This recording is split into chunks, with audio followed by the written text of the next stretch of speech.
Salam məktəbli dostlar. Xoş gördük bizi izləyən hər kəsi. Amma zinəm hər dəfə salamlaşanda mən məktəbliləri salamlayıram, amma sən hamını. Orxan, sən özün də bilirsən ki, bizə təkcə məktəblilər baxmır. Çünki bizim müəllimlərin təqdim etdikləri çox maraqlı məlumatlar olur. Onda gəl elə hamını bugünkü dərs cədvəli ilə tanış eləyək. Bugün də həmişə olduğu kimi 5 dərsimiz olacaq. Birinci dərsimiz biotexnologiya, sonra isə təbiət dərsi. Üçüncü dərsimiz Azərbaycan dili, daha sonra ingilis dili və sonda fizika dərsi. Orxan, bəs sən bugündən xəbər rubrikasını təqdim eləməyəcəksən? Mütləq eləyəcəm, mütləq. Elə isə vaxtı bada verməyək. Keçək dərslərimizə. Birinci dərsimizdə Rövşən müəllim insan skelet sisteminin mükəmməlliyindən danışacaq.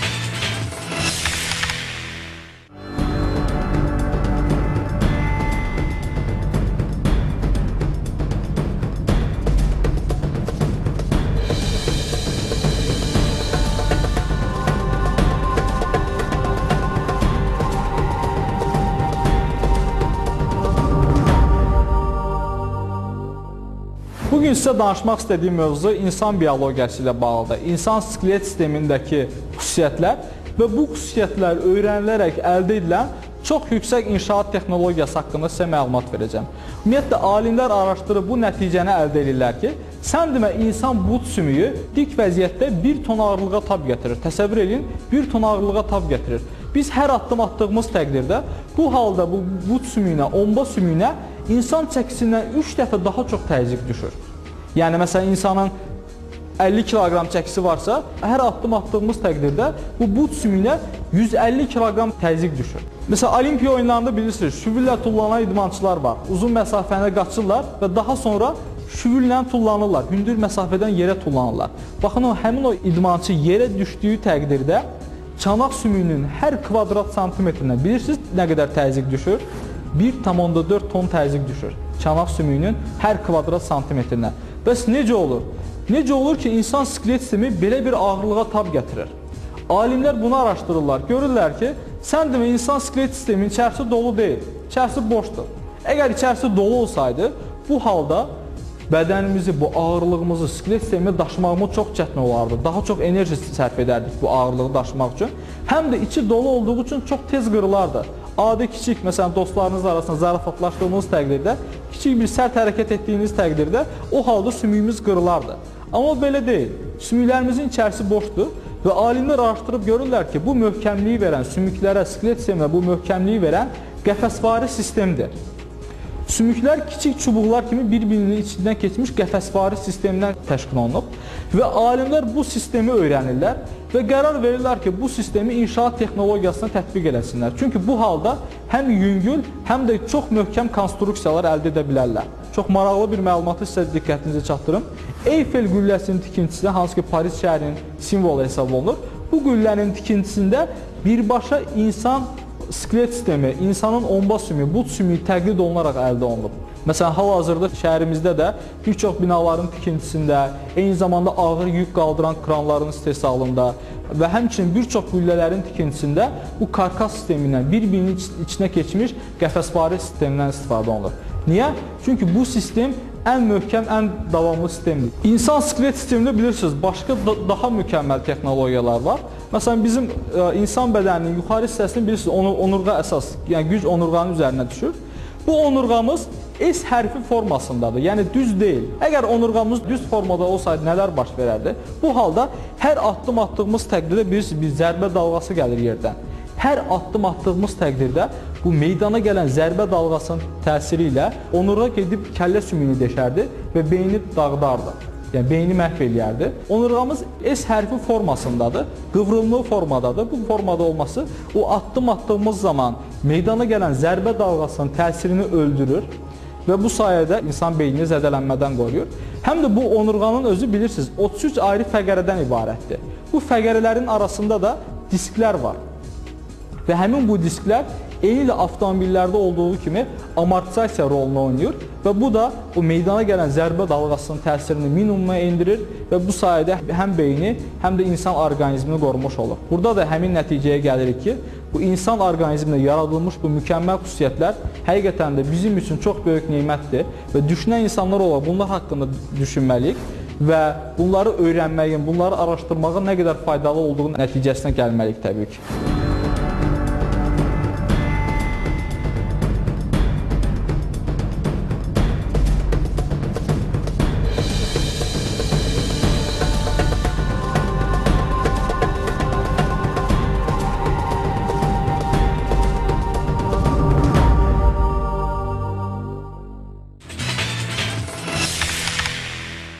Orxan, həqiqətən insan çox mükəmməl yaradılan varlıqdır. Nəinki insan, bütünlükdə təbiətimiz təkrar olunmazdır.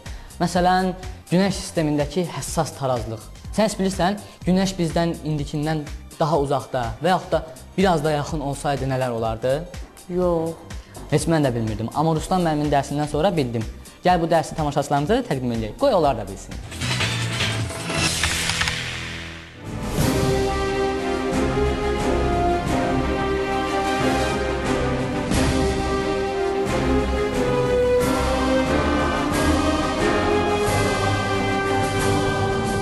Sizin 14-15 yaşınız var.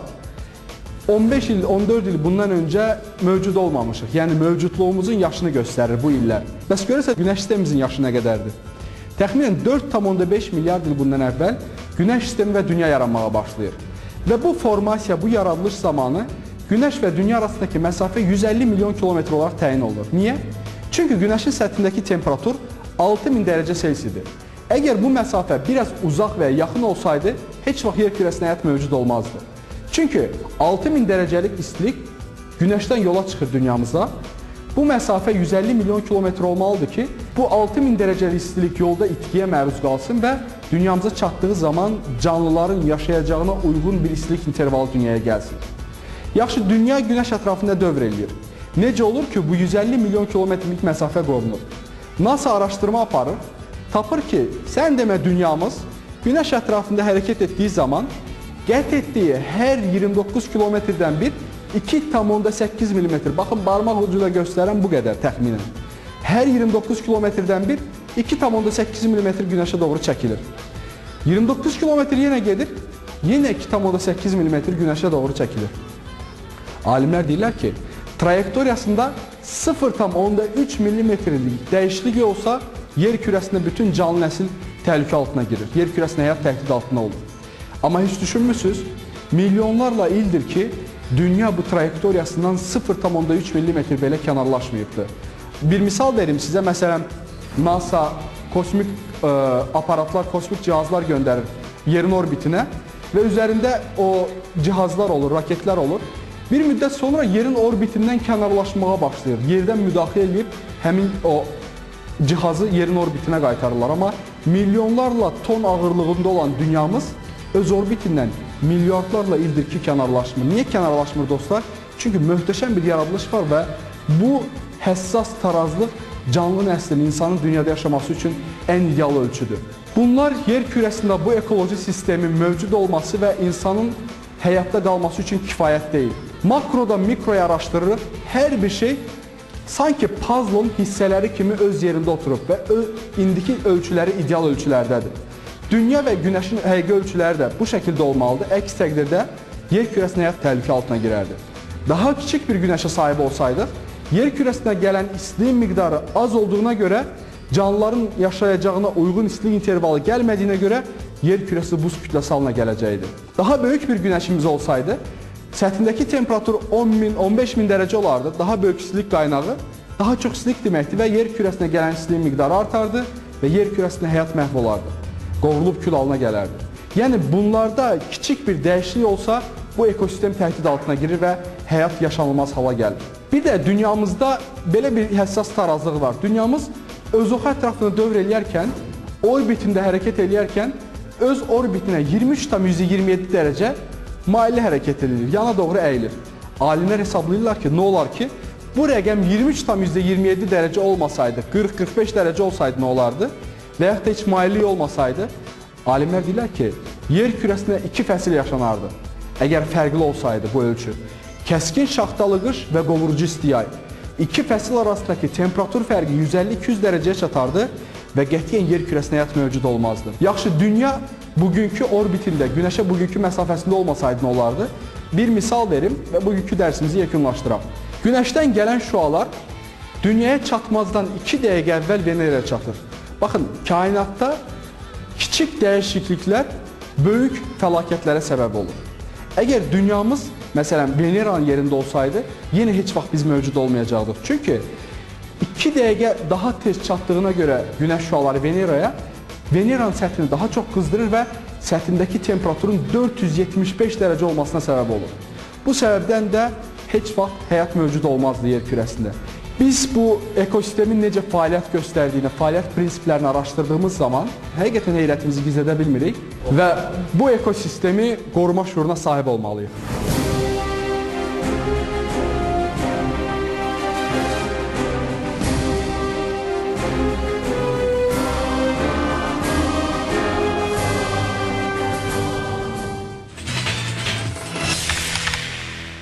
Deyirəm, keçmişə baxırsan möcüzə, gələcəyə baxırsan yenə möcüzə. Mən səndən tamamilə razıyam, amma gələcəyin möcüzələri daha da maraqlıdır. Deyirsən, Nano xəbər rubrikasına maraqlı xəbərim var. Hansı xəbərdə elə? Bax, sən mənə dinən görüm, binanı tikəndə hansı ardıcıllıqla tikirlər? Sən də qəribə sual versənə, necə tikəcəklər? Əvvəl birinci mərtəbəni, sonra ikinci mərtəbəni, sonra üçüncü mərtəbəni. Bu gələcəkdə belə olmayacaq. Tam əksinə, yuxarı mərtəbədən başlayacaqlar, aşağıya doğru tikəcəklər. Özdə bu cür üsulla tikinti daha tez başa gələcək. Evlər fırlanacaq. Məsələn, səhər eyvanın dənizə baxırsa, axşam şəhərə baxacaq. Mərtəbələrin arasında külək enerjisini elektrik enerjisinə çevirən pərlər olacaq. Binaların görünüşü tez-tez dəyişəcək. Amma bunları mən sənə deyirəm, inanırsan mənə? Yox. Onda ora bax, inanarsan.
Amma sən mənə deyə bilərsən, iki və daha çox şəxsin arasında gedən söhbət necə adlanır? Dialoq. Necə bir dedi? Dialoq. Afərin. Sözü vurğusuna görə düzgün tələffüz etdin. Çox təəssüf ki, bu sözü bəzi insanlar, hətta bəzən televiziya aparıcıları belə dialoq kimi tələffüz edirlər. Dilimizdə belə sözlər çoxdur, amma Şamil müəllim növbəti dərsimizdə dilimizin vurğu kateqoriyası haqqında danışacaq və biz onda biləcəyik hansı sözlərdə vurğu hara düşür. Ümumiyyətlə, ədəbi dildə ən böyük problem olan qayda, ümumiyyətlə, kateqoriya vurğu kateqoriyasıdır, vurğu bölməsidir. İstər şagirdlərimizin qəbul qaydalarında, istər insanlarımızın danışıqlarında, nitqlərində vurğunu tez-tez zaman-zaman pozuruq. İstənilən məkanda biz hökmən həmin vurğu qaydalarına əməl etməliyik. Vurğu ilə bağlı bir neçə sözü qeyd eləmişəm ki, bugün cəmiyyətimizdə, məişətimizdə vurğusu fərqli səslənilən sözlərdir. Birinci sözümüz dialoqdur. Görürsünüz, mən dialoq deyirəm. Amma əslində biz daima nə deyirik? Dialoq. Dialoq deməyimiz düzgün deyil. Dilimizin qaydalarına uyğun olaraq biz vurğunu dialoq sözündə sonuncu heziyə salmış oluruq. Və burada bir şey diqqətinizə çatdırım. Yəqin ki, bilirsiniz. Avropa dillərindən və xüsusən rus dilindən alınma sözlərdə o səsi əgər ayət çevrilmirsə, deməli vurğu qəbul edib. Və yaxud da tərsinə deyək, vurğu qəbul edibsə, deməli ayət çevrilə bilməz. Dialoq şəklində səslənirsə, deməli vurğu onun üzərindədir. Bu, belə deyək, qaydanı əlimizdə əsas tutsaq, digər sözlərdə də tətbiq edə bilərik. Məsələn, ikinci sözümüz proloqdur. Fikir verirsiniz, Əli də qeyd elədi, proloq. Proloq yox, çünki o orada ayət çevrilib və biz vurğunu işarə eləyəndə göstərəcəyik ki, artıq o sözün vurğusu, yəni əvvəllər olduğu kimi sadəcə biz səhv səsləndiririk, proloq şəklində olmuş olacaq. Üçüncü sözümüz monoloqdur. Və burada da fikir verirsiniz, 3 dənə o səsi var və o səslərindən ilk ikisi aya çevrilir. Ma, na, loq. Vurğu da axıra düşmüş olur və lazımdır ki, biz hökmən vurğunu sonda ifadə eləmiş olaq. Davam edirik digər sözlərimizdə çətin, vurğusu problemli olan sözlər. Televiziyaya baxırsınız, mətbuatı dinləyirsiniz. Cəmiyyətdə dostlarınız var və əksər insanlarımız yenə dediyim kimi hansı sözündə vurğunu hansı deyə ifadə eləyirlər, tələffüz eləyirlər. Və bu da dilin, ədəbi dilin qaydasına təsir eləməkdir və dili belə deyə başqa məcraya yönləndirməkdir. O baxımdan düzgün olar ki, biz deyək ki, hansı sözündə vurğu, hansı olaraq ikinci hecanın üzərinə düşmüş olacaq. Davam edirik ikinci söz. Son zamanlar daha çox səslənən sözlərdən biridir. Bu da əksər insanlar qalan işləri sabah görəcəyik ifadə eləmiş olur. Qalan işləri yox, qalan işləri. Vurğu ikinci hecan üzərində durmuş olacaq. Üçüncü sözümüz olur həmin ifadəsini səsləndirirlər. Həmin yox, vurğunun sona qoyaraq biz deməliyik, həmin iş mənim heç xoşuma gəlmədi. Davam edirik, bu məşhur şəhərlərdən biri olan Paris şəhəri, amma əksər insanlar bunu Paris olaraq vurğulayır. Və bu da sizin son zamanlar ola bilər ki, digər televiziyalarda, məsələn, türk dilində vurğu fərqli ola bilər, rus dilində vurğu fərqli ola bilər. Orada eşitdiyiniz zaman o sizin yadınızda qalmamalıdır. Bizim ədəbi dilimizdə vurğu necədirsə, çalışırıq hökmən dilimizdə, nitqimizdə o cür formalaşdıraq həmin sözü. Paris sözündə vurğu sonuncu hecə düşmüş olur, Paris. Və iki sözümüz var, ikisinə də diqqət eləyək. Atlas, bir də atlaz. Bizim orta məktəbdə istifadə elədiyimiz xəritələr toplusu var. Yadınızda saxlayın, bunun vurğusu birinci hecəyə düşəcək, atlas. Vurğu birinci hecədə olur, atlas kimi səsləndirməliyik. Amma bir də ipək parça var. O ipək parçada vurğu sonuncu hecəyə düşür, atlaz. O z ilə yazılır, bu s ilə yazılır, amma hər ikisinin tələffüzü eynidir. Yadınızda saxlayırıq ki, xəritələr toplusu olan atlas sözündə vurğu birinci hecədadır. İpək parça növlərindən biri olan atlas sözündə vurğu ikinci hecəyanın üzərinə düşmüş olur. Mən sizdən təvəqqə edirəm və çalışın, dilimizin, xahiş edirəm, qaydalarını daim əməl eləyəsiniz. Hökmən nitqimizdə buna rəayət elədiyimiz zaman biz Azərbaycanlı kimi istənilən məkanda, istənilən tədbirdə çıxış edə biləcəyik. Orxan, deyirəm verilişimizin bu arasında nəsə bir şey çatmır. Orxana bir işarə vurursansa, lətifə. Özüdür ki var. Danışım da. Deməli bir cavan müəllimə, yəni təcrübəsi, adı üstündə də cavan müəllimə, bir rəfiqəsində bir şagird haqqında şikayətlənir, deyir, ay Allah, bu uşaq dəhşətdir, bütün gün dərsdə danışsın, gülsün, dərslərinə hazır gəlmir, uşaqları danışdırır, incidir, dəhşətdir də. Deyir, ay balam, indi bunun bir dənə də olsun, yaxşı cəhəti yoxdur, deyir, niyə yoxdur? Çox təəssüf ki var, deyir, nə? Deyir, bu uşaq heç vaxt dərsdən qalmır. İndi isə lətifənin ardınca ingilis dil dərsini keçirik. Bu dərsimizdə biz present simple and present continuous, yəni indiki qeyri-müəyyən və indiki davam edici zamanın fərqlərini izah etməyə çalışacağıq. Bu fərqləri nəyə görə biz izah edirik? Çünki normal Azərbaycan dilində biz bilirik ki, sadəcə bir dənə indiki zaman var. Amma ingilis dilində isə indiki zamanların bir neçə növü olduğu üçün şagirdlər bunları anlamaqda çətinlik çəkirlər. Məsələn, present simple, indiki qeyri-müəyyən zaman. Present simple is used to show habitual actions which are not happening at the time of speaking. Yəni bu deməkdir ki, indiki qeyri-müəyyən zamanda hərəkət danışıq anında icra olunmur. İndiki qeyri-müəyyən zaman adət halını və vərdiş halını almış hərəkətlərdir. Yəni ümumiyyətlə baş verən hərəkətlərdir. I go to Lahore every month. Yəni mən hər ay Lahora gedirəm. Yəni mənim hər ay Lahora getməyim artıq məndə adət halı alıb. Və mötərizəyə diqqət etsiniz ki, nədir orada?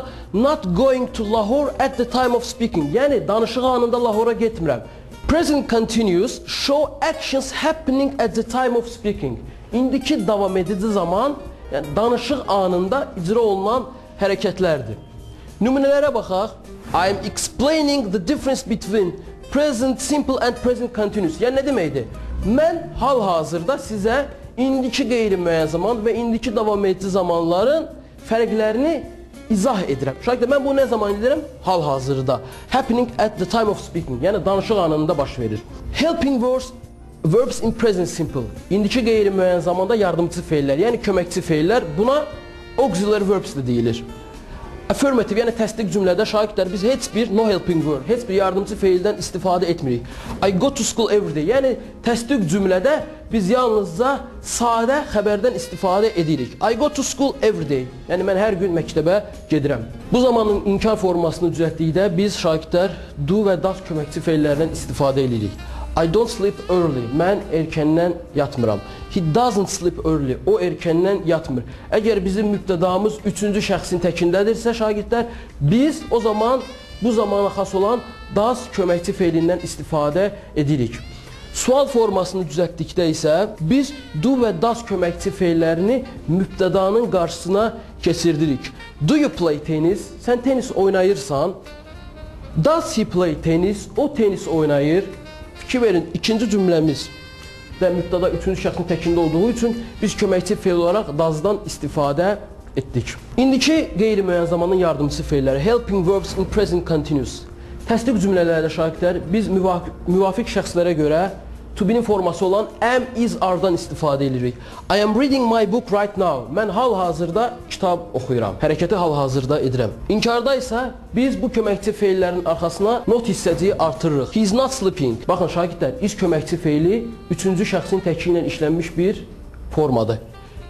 Am birinci şəxsin təki ilə işlənmiş bir formadır. Digər qalan şəxslərdə biz to be-nin are formasından istifadə edirik. He is not sleeping. O hal-hazırda yatmır.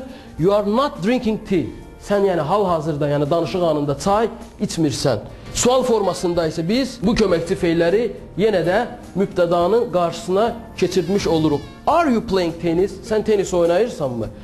Is he dancing? O rəqs edirmi? Short replies in present continuous.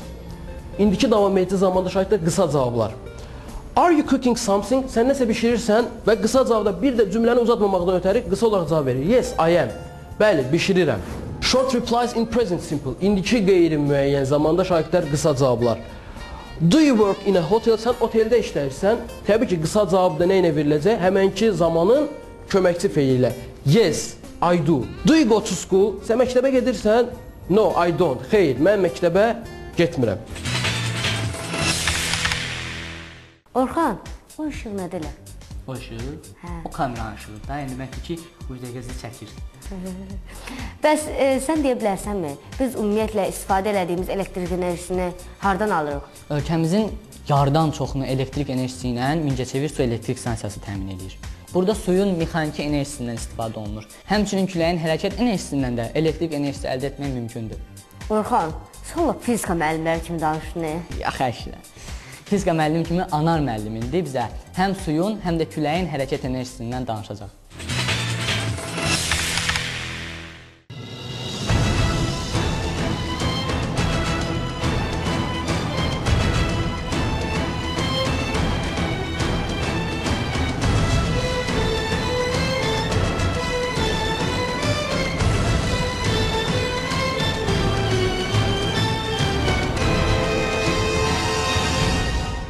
Bizim bugünkü mövzumuz suyun və küləyin hərəkət enerjisidir.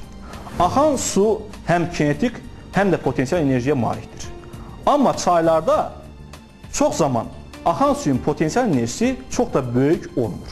Bu, həmin çayın yatağının meyliyinin az olmasıdır. Biz süni olaraq çayların potensial enerjisini artıra bilərik.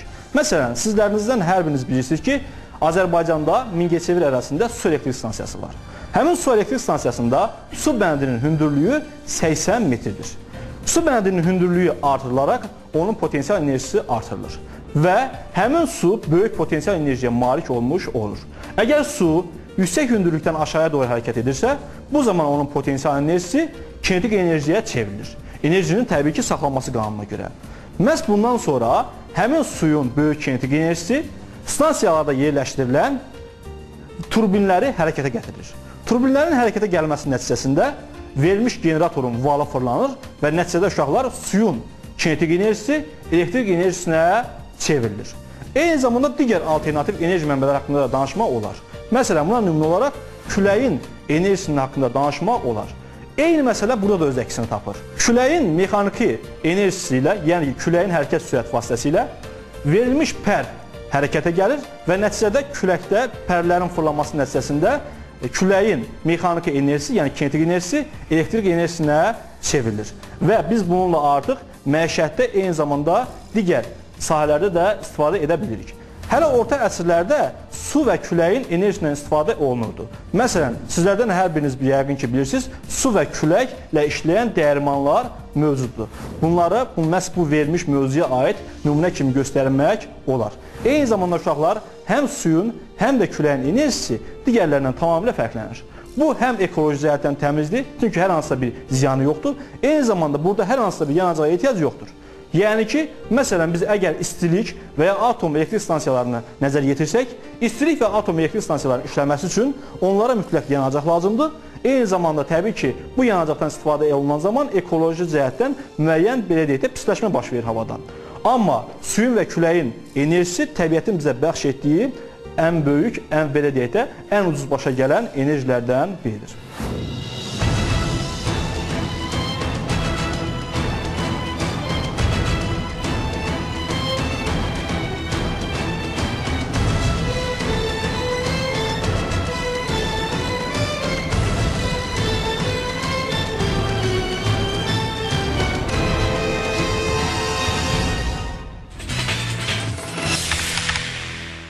Məktəb gündəliyi verilişinin bu buraxılışı da belə sona çatdı. Sizi nəsə maraqlandırırsa, mütləq bizə yazın. İnanın ki, müəllimlərimiz bu sualları cavablandıracaq. Elektron ünvanımız belədir: gündəlik @itv.az. Poçtla məktub göndərməyi istəyənlər isə bu ünvana yazsınlar. Bakı şəhəri Şəhidzadə küçəsi 241, İctimai Televiziya məktəb gündəliyi verilişinə. Bizi izləməyi unutmayın. Gəlin gündəliyimizi birgə yazaq.